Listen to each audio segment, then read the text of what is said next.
Greetings, traveler. Make yourself comfortable. Today we shall tell you two tales, one of Odin's eye and another about Mimir's head. This tale takes place in Jotunheim, the home of giants.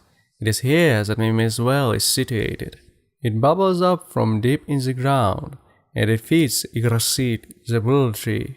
The wise one, Mimir, also known as the guardian of memory, knows many things. His well contains wisdom in it, and from the earliest days of the world he would drink every morning from the well by dipping the horn, known as Gjallar horn, into the water and draining it.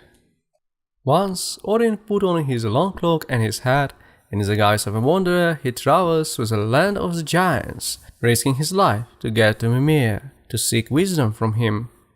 "One drink from the water of your well, Uncle Mimir," said Odin. "That is my only wish." Mimir shook his head. Nobody drank from the well but Mimir himself. He said nothing. Seldom do those who are silent make mistakes. "I am your nephew," said Odin. "My mother Bestla was your sister." "That is not enough," said Mimir. "One drink and I will gain wisdom from your well, Mimir. Name your price." "Your eye is a sufficient price," said Mimir. "Your eye in the pool." Odin did not falter. The journey through the giant's country to get to Mimir's well had been long and dangerous. Odin had been willing to risk his life to get there. He was willing to do more than that for the wisdom he sought. "Give me a knife," was all he said. After he has done what was needed, he placed his eye carefully in the pool.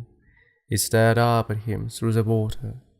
Odin filled the Gjallar horn with water from Mimir's pool, and he lifted it to his lips. The water was cold. He drained it down.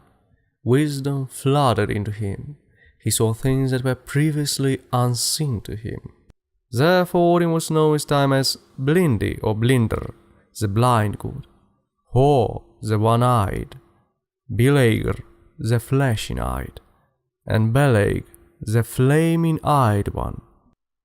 Odin's eye remains in Mimir's well, preserved by the waters that feed the world ash, seeing nothing and seeing everything. Time passed. When the war between Aesir and the Vanir was ending, and they were exchanging warriors and chiefs, Odin sent Mimir to the Vanir as an advisor to the Aesir god Hoenir, otherwise known as Vili, who would be the new chief of the Vanir. Hoenir was tall and good-looking, and he looked like a king. When Mimir was with him, Hoenir also spoke like a king and made wise decisions. However, when Hoenir was at the meeting and at the thing without Mimir by his side, he would always answer the same way: "Let others decide." Subsequently, the Vanir suspected that they had been cheated in exchange by the Aesir. They took their revenge not on Hoenir, but on Mimir. They cut off Mimir's head and sent it to Odin. Odin was not angry. He rubbed Mimir's head with certain herbs to prevent it from rotting, and he chanted charms and incantation over it, for he did not wish Mimir's knowledge to be lost. Soon enough, Mimir opened his eyes and spoke to him. Mimir's advice was good, as it was always good. Odin took Mimir's head back to his well, and he placed it there, beside his eye, in the waters of wisdom. Odin then gave Gjallarhorn to Heimdall, watchman of the gods. On the day that Gjallarhorn is blown, it will wake the gods no matter where they are, no matter how deeply they sleep. Heimdall will blow the Gjallarhorn only once, at the end of all things, at Ragnarok. And that will be all for today about Odin's sacrifice and Mimir. I hope you like this story.